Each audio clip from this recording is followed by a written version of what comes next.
Mechuduga Gudiseko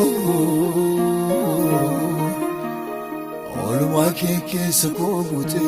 akame sidagatare gara Olma keke sako gute akame sidagatare gara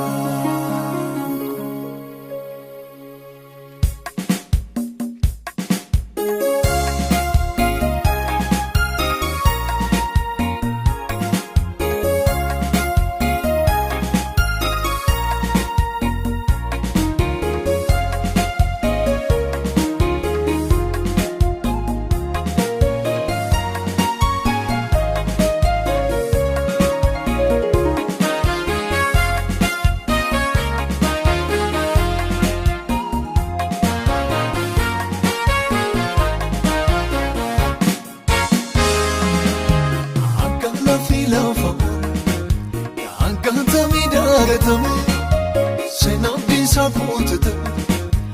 Elme kusinaref Innentawti trisa Jede sitaniro nafse Sumitire fajisam Kanavati anafalme Kanavati anafalme Tukanal mite chifago Kesa navafti falmite Nanwarane arfindua Narracha lafte chapsite Olma kisi chakalesha Yaadati boye garamko Godani sisanara Gargar sike wakayoko Sinaramfatu garanko Sinaramfatu garanko Sinaramfatu garanko Sinaramfatu garanko Sinaramfatu garanko Sinaramfatu garanko Sinaramfatu garanko Sinaramfatu garanko Sinaramfatu garanko Sinaramfatu garanko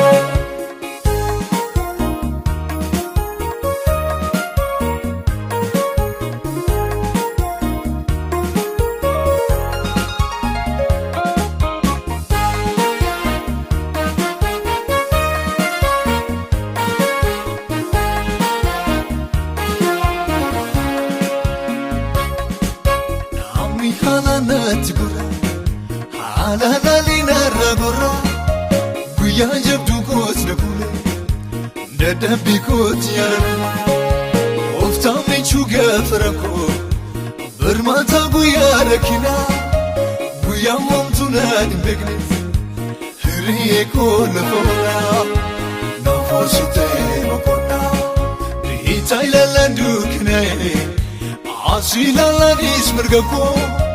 Ali narkamu chuchate Hikamu nabe falako Salvi nafsu amnijete Wakarar gite kabuko Lapsi lapsi endidikte Nafaresite waiko Sinaramfatu garanko Sinaramfatu garanko Sinaramfatu garanko Sinaramfatu garanko Sinaramfatu garanko Sinaramfatu garanko Sinaramfatu garanko Sinaramfatu garanko Sinaramfatu garanko Sinaramfatu garanko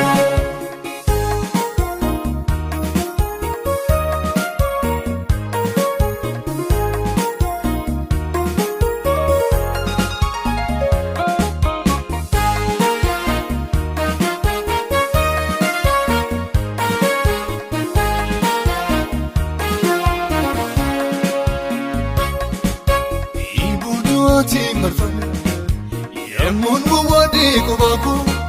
Yabaluk sayekisa Sikabe no chika Tume simdedet sasate Ebiti gote yetako Setan ningado deboy Atin aftana kodako Sinaramfatu garanko Olam tuki sanjrane Sente nawamde makako Godaddu gajela dufte نبربادي فالمتاكو جاتي كيساول لكافته جابيستي موغليكو عاكمي سداغتولي يا دنو جراكسو سنرامفتو غرانكو سنرامفتو غرانكو سنرامفتو غرانكو سنرامفتو غرانكو سنرامفتو غرانكو سنرامفتو غرانكو سنرامفتو غرانكو سنرامفتو غرانكو سنرامفتو غرانكو سنرامفتو